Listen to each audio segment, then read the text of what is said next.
कोई आके मुझसे कहे कभी, चलो उठ के चलते रहो अभी, तेरा काम हमको है भा गया, चलो वक्त मिलने का आ गया। मैं उठूं तो जिस्म वहीं रहे, मेरा आप मुझसे निकल पड़े। कोई बर्क रौ कोई तीर सा, मुझे ले उड़े मुझे ले चले।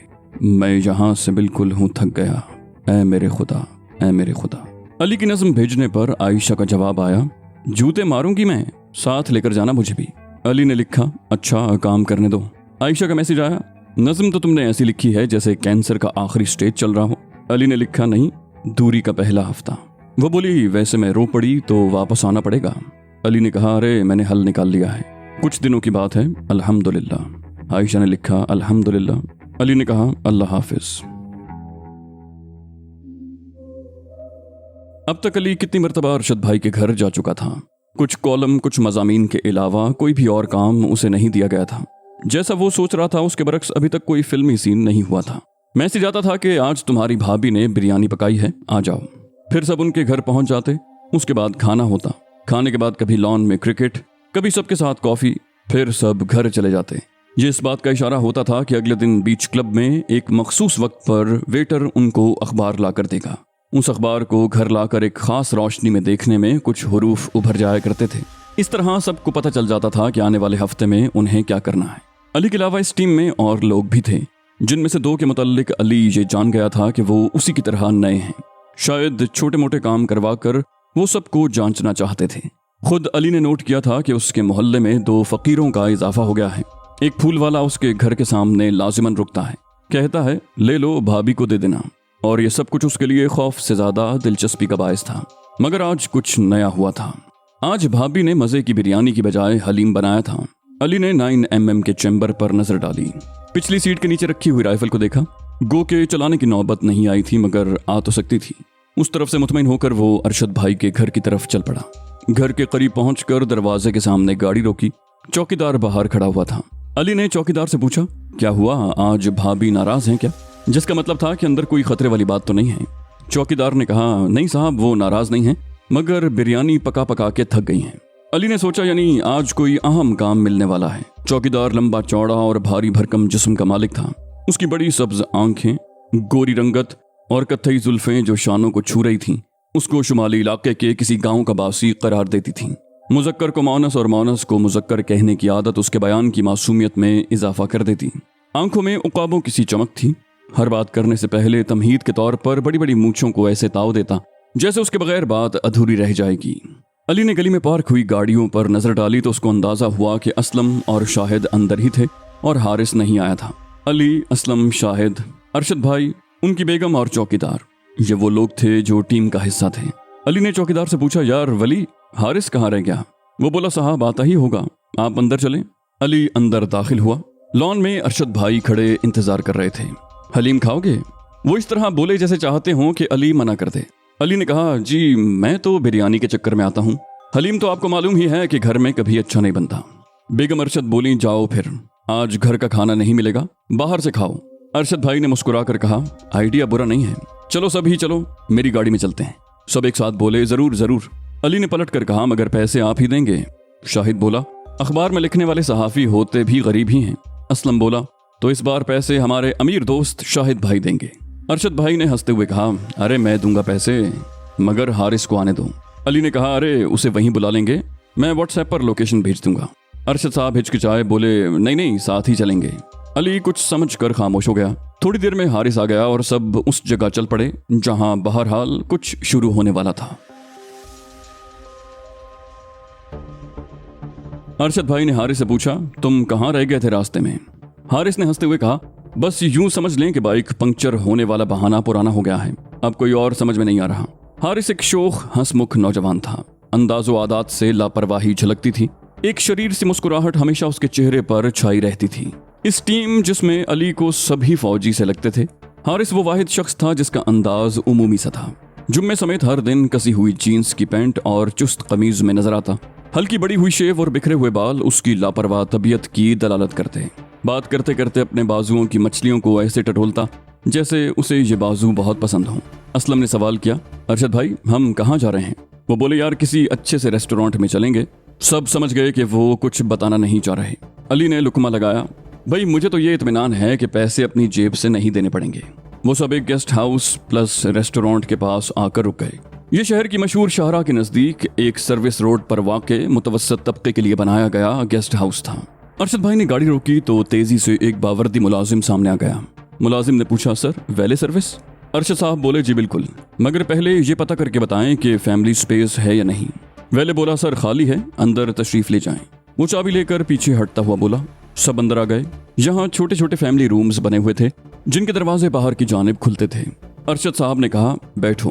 फिर बोले, मैं बहुत अरसे से एजेंसी के साथ काम कर रहा हूँ और मुतअद्दिद बार कई अहम मिशंस पर जा चुका हूँ, लेकिन ये पहली मर्तबा है कि किसी को हम 2 माह से ट्रेस कर रहे हैं और जब भी पूरे वसूख के साथ हम उस जगह पहुंच जाते हैं जहां उसकी मौजूदगी का 100% यकीन होता है, वो वहां से निकलने में कामयाब हो जाता है। हारिस ने कहा, इसका मतलब है कि कोई ना कोई अंदर से उसे खबर दे रहा है। अरशद साहब बोले, दुरुस्त, यही वजह है कि ये टास्क फोर्स बनाई गई है। मुझसे भी सुपीरियर टीम ने ये काम हमारे जिम्मे लगाया है। आप सबसे राब्ता करने का ऑर्डर भी ऊपर से ही मिला था। हारिस और शाहिद तो मुझसे वाकिफ हैं क्योंकि ये दोनों एजेंसी में मेरे जूनियर हैं। असलम को इसलिए साथ मिलाया है कि वो बलूचिस्तान और ख़ास तौर से कोस्टल बेल्ट के चप्पे चप्पे से वाकिफ है। सहरा में पानी की जगहों से लेकर कहाँ कैसे लोग पाए जाते हैं सबको जानता है। अली सहाफ़ी है मगर किसी के साथ काम करने की बजाय तकरीबन हर अखबार में लिखता है। और ये तुम लोग जान ही गए होगे कि वली चौकीदार ही नहीं बल्कि एक तरबियत याफ्ता SSG कमांडो है। अरशद भाई ये कहकर रुक गए क्योंकि दरवाज़ा खुला और वेटर खाना लेकर आ गया। खाने के साथ कोल्ड ड्रिंक्स सर्व की गई और साथ में एक तश्तरी में नमकदान और एक ट्रे में सलाद भी रखी गई। सब ने चुपचाप खाना खाया। खाना वाकई बहुत लजीज था और अली का बिरयानी नहीं मिलने का गम मुंदमिल हो गया। अली ने हंसते हुए भाभी को छेड़ा, कहा, भाभी अच्छा हुआ आपने बिरयानी नहीं बनाई। अरशद भाई ने कहा, और हाँ ये बात मैं सबको बताता चलूं कि ये भाभी नहीं, नेवी की ऑफिसर हैं। हम में से किसी की आपस में कोई रिश्तेदारी नहीं है। अली ने अरशद भाई से पूछा, अब क्या करना है जनाब?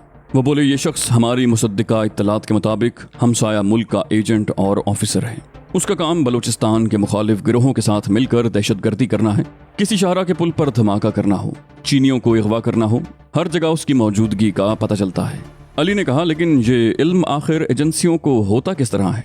अरशद भाई ने कहा, असलहे और गोला बारूद फराहम करने और नस्ब करने के तरीक़ाकार से। हमारी इत्तला के मुताबिक ये एक मरतबा फिर बलूचिस्तान में मौजूद है और हमें उसका पता हर सूरत में लगाना है। हारिस ने पूछा, मगर कैसे? अरशद भाई ने कहा, बस इसी के लिए हम आज यहाँ आए हैं। अब एक बात नोट कर लें, कोई सवाल नहीं पूछेगा, बस सुनकर मुख्तसर सा जवाब देते हैं।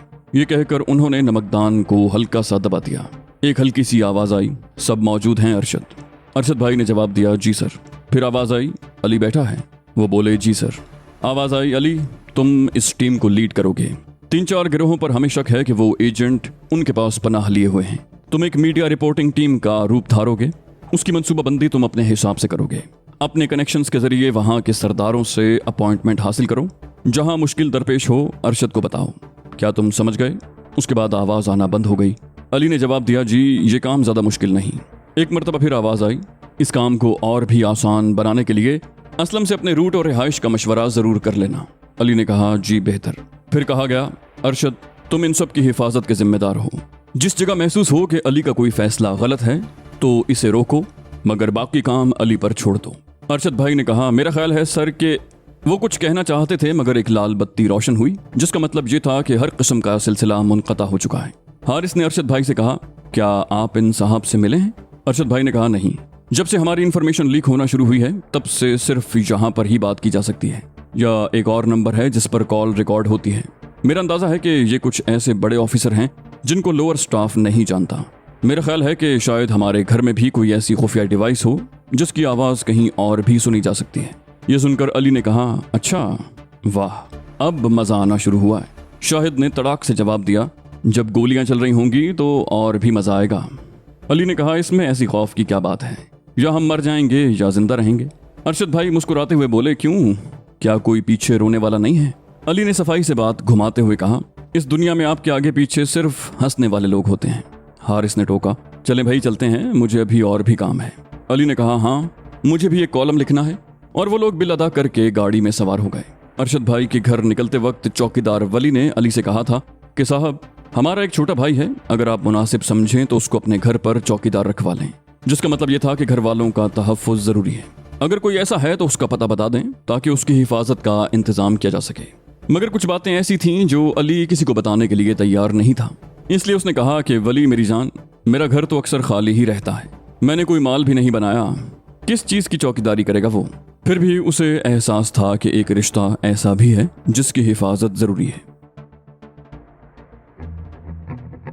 कुछ अरसे पहले एक स्टोरी को कवर करते हुए अली ने एक दोस्त को बताया था कि हर हाथ मिलाने वाला दोस्त नहीं होता, बल्कि उन लोगों में से था जो एहसान चुकाने के लिए दूसरे जहान तक सफर भी कर सकते हैं। कुछ लोग मौका ज्यादा मिलने की वजह से खराब हो जाते हैं, इसलिए मौका न मिलने वालों को उनके बारे में राय कायम करते हुए एहतियात से काम लेना चाहिए। यही सोचकर अली ने एक दफा एक स्टोरी कवर करते हुए उस इंसान का राज अफशा करने की बजाय उसे अच्छे रास्ते पर लगा दिया। उसका नाम आहद बॉक्सर था। जब उसने चोरी करना तर्क किया तो अली ने उसको उसका शौक पूरा करने वाले लोगों से मिलवाया और अब वो एक बड़े क्लब में बॉक्सिंग ट्रेनर था। ये भी हमारे समाज का एक जुल्म है कि 2 दफा का ओलंपियन, 1 दफा कांसी का तमगा लेने वाला बॉक्सर चोरी पर मजबूर हुआ। अली ने उसे मैसेज किया और उसे उस घर में मिलने को कहा जो अली ने ही उसे दिलवाया था। ये घर कई साल पहले अली छोड़ चुका था। उस घर की खुसूसियत ये थी कि उस घर तक जाने के कई रास्ते थे। पतली पतली ली मार्केट की गलियां अली को इसलिए पसंद थीं कि पीछा करने वाले पहचान में आ जाते। छोटी गलियों में रहने वालों के दिल अक्सर बहुत बड़े होते हैं। सारा मोहल्ला एक दूसरे को जानता है और अजनबी इंसान की शनाख्त जल्दी हो जाती है। अली एक गली से दूसरी गली और दूसरी से तीसरी में घुसा। जब उसे यकीन हो गया कि कोई उसका पीछा नहीं कर रहा तो वो एक पतली लंबी राब्ता गली से होता हुआ उस घर में दाखिल हुआ। अली ने उसे देखकर पूछा, कैसे हो आहद? आहद ने अपने घुंघराले बालों पर हाथ फेरते हुए कहा, अली भाई कैसे याद कर लिया आपने? गहरा रंग, लंबा कद उसके घुंघराले बालों के साथ बहुत जचता था। मुंह पर 2 जगह ऐसे निशानात थे जैसे कोई चोट बहुत अरसे के बाद ठीक होकर अपना निशान छोड़ गई हो। रे कोड़े कहकर ऐसे जोर देता जैसे उससे बात में मजीद वजन पैदा हो जाता है। अली ने आहद से पूछा, कुछ मुश्किल आ पड़ी है? ड्राइविंग करोगे? एक जगह 1 हफ्ते। आहद बोला, क्लब से छुट्टी लेनी पड़ेगी अली भाई, वरना आपको कौन मना कर सकता है। अली ने कहा, ले चुका हूँ छुट्टी। तुम बस मेरे दोस्त रेंट कार वाले जहूर भाई से मेहरान उठा लो। तुम आयशा को पिक करोगे और वहीं नजदीक एक क्वार्टर में रहोगे। क्वार्टर का पता इस लिफाफे में है। आहद बोला, भाभी को सब खैरियत है अली भाई? अली ने कहा, एक स्टोरी कवर कर रहा हूँ, जिनके खिलाफ है वो धमकियां दे रहे हैं। अपनी तो खैर है, आयशा की फिक्र है। अली ने उसको इस हद तक बता दिया जिस हद तक उसके काम आ सकता था। आहद ने पूछा, क्या क्या रखना है? अली ने कहा, वो सब कुछ कि जब जान से मार देना जरूरी हो तो मारा जा सके, बाकी मैं संभाल लूंगा। आहद मुस्कुराया, बोला, ये कहने की आपको जरूरत नहीं थी अली भाई, अब फिक्र छोड़ दें आप भाभी की। ये उन 3 लोगों में से था जो आयशा को जानते थे, क्योंकि जब अली स्टोरी कवर कर रहा था तो ये उसको जख्मी हालत में मिला था।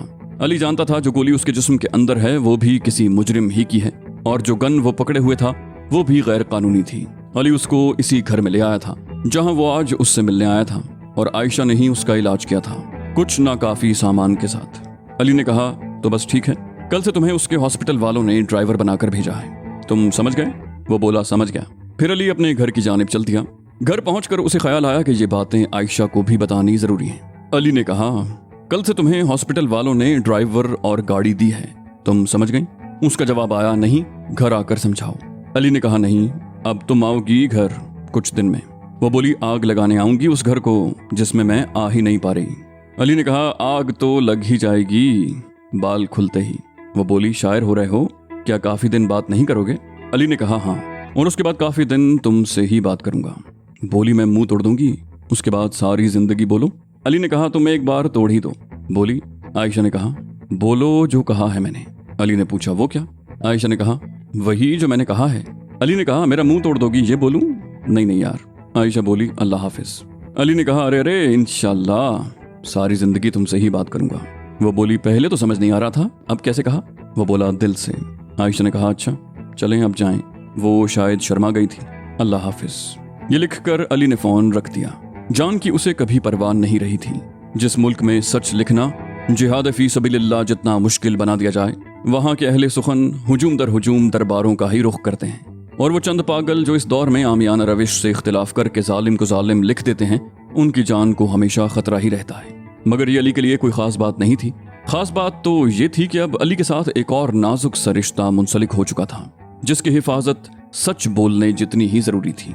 इस रिश्ते के मुंसलिक होने के बाद लाखों दफा अली ने सोचा कि ये पेशा ही छोड़ दे और इतनी ही दफा उसके ज़मीर ने आवाज़ दी कि इस मुल्क के करोड़ों मासूमों की आवाज़ बनना इन 2 जानों से ज़्यादा ज़रूरी है, जिन्होंने आखिरकार हमेशा साथ रहने के लिए कहीं और भी मिलना ही है।